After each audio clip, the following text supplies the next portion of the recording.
Are there Fruit Loops in heaven?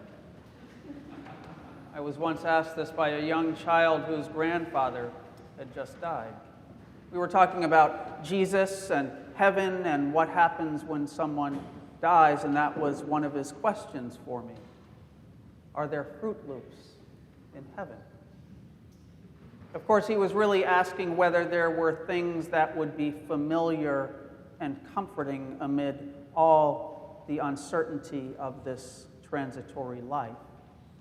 In his own way, he was giving voice to questions that we all ponder, at least occasionally. Is there life after death? And if so, what does it look like? My answer to his question was, absolutely there are Fruit Loops in heaven.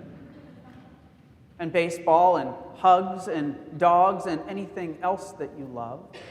I make no apologies that my answers to questions about the kingdom of heaven are generally one big yes.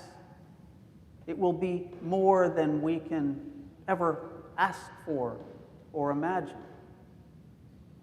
Because in it, we will abide with Jesus. That's the promise upon which all our hopes are founded. That's the promise laid out by Jesus himself. This morning in John's Gospel, we get that well-known passage, "In my Father's house are many mansions." Well, we heard dwelling places, not mansions. But for many of us, it's hard not to hear the more majestic and poetic King James version ringing in our heads. This passage is often read at funerals, offering a word of hope amid the changes and chances of life, along with the knowledge that through the resurrection, Jesus himself has gone ahead to prepare a place for us. But Bible translations are funny things. A word or two can completely change how we perceive and understand what Jesus is saying. At one level, I've always liked mansions, because for me it connects with heaven as that place of true abundance, a place where Fruit Loops and perhaps even caviar are served on demand. In comparison, dwelling places seems rather pedestrian, like a studio apartment or a college dorm room. But actually, neither mansions nor dwelling places really get at what Jesus is talking about here. Heaven is not some version of Ocean Boulevard in the sky, nor is it simply a utilitarian place where we're housed for all of eternity. The better translation of the Greek word is abode, not because it is a physical place where we live, but because in the kingdom of heaven, Jesus abides with us, and we abide in him. That's the point. That's why heaven is one big yes, because Jesus abides in us and we in him. And it is that abiding presence of Jesus, that connection with our Lord, that marks our celebration of his resurrection throughout this 50-day season of Easter. You know, the first week of May has become known as Star Wars Week in popular culture. I don't know if you know this. It all began a number of years ago when someone realized that May the 4th had a certain ring to it. And so on Thursday of this week, many people were greeted with, "May the 4th be with you." The answer for Episcopalians is, of course, "and also with you," right? But in a very real way, this passage from John, like the first Star Wars movie, not the 1977 original, mind you, but the first one in the sequence, is a prequel. Throughout this Easter season, we've been hearing a series of post-resurrection appearances. We encountered doubting Thomas, the disciples on the road to Emmaus. And now we go back to Jesus' farewell discourse as he offers his disciples encouragement for the time in the very near future when he will no longer be physically with them. Not even the impending crucifixion can break this connection between Lord and disciple. Jesus is reminding them that he abides with them no matter what, both in this world and in the world that is to come. And that he is going to prepare a place for them where they will be united for all of eternity. Now, this isn't pie-in-the-sky wishful thinking. This is the abiding promise of Jesus Christ that is freely offered to each one of us. It is the abiding promise of relationship, the abiding promise of connection. And it is a marvelous and joyful thing. The other thing that happened during this Star Wars week, besides my wanting to show a Star Wars movie out in the courtyard here and call it Darth on the Garth, but besides that, is that the Surgeon General released a report on the epidemic of loneliness that has taken hold of our country. It was certainly exacerbated by the pandemic, but its roots are deeper than that.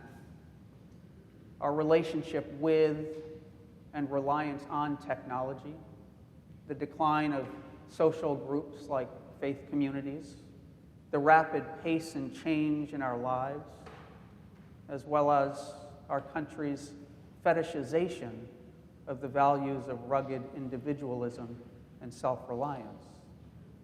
But the upshot is that so many of us are quietly suffering. And this epidemic of loneliness crosses all boundaries of race and age and economic status. We are isolated and we are disconnected. And it's impacting our collective mental and physical health.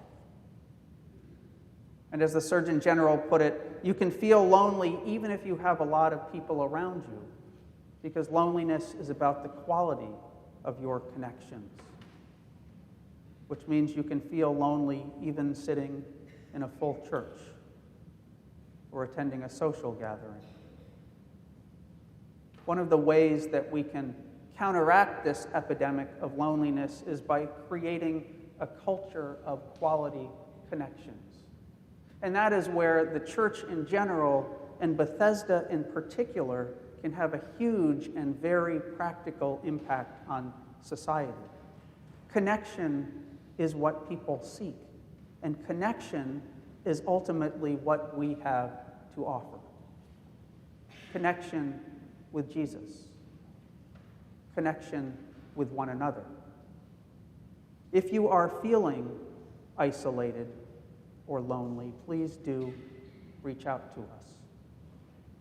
We want to get you connected here at Bethesda. We want to be a place that facilitates and encourages deep and meaningful connections. We want to be a place that creates space and opportunities for people to move beyond superficial cocktail party conversation to creating profound connections based on authentic relationships. We are already doing much of this, and we hope to do more of it in the coming years, because we all crave and desperately need connection. Last Sunday, I sat in on our confirmation class, and in between, lots and lots of donuts, and enjoying a wide-ranging conversation about belief, we talked about what it means to be religious. And I shared with our confirmands that embedded within the word religion is the root for the word ligament. That's the L-I-G in the middle of the word. And so religion itself is about being connected. Not connecting bone to bone, but connecting us to God and to one another. And we talked about how Jesus called the disciples not to follow him in isolation, but he called them into a community. And I love that, because it is all about connection. Okay, this sermon has gone from Fruit Loops to Star Wars to loneliness to confirmation class. But the connective tissue here is the importance of connection. Our connection with Jesus and our connection with one another. Jesus abides with us and encourages us to abide with one another. That's the important stuff of life. Connection is what offers hope and gives life meaning. And I encourage you to seek out connections in your life, to cherish them, and to allow them to bring you ever closer to the very heart of God.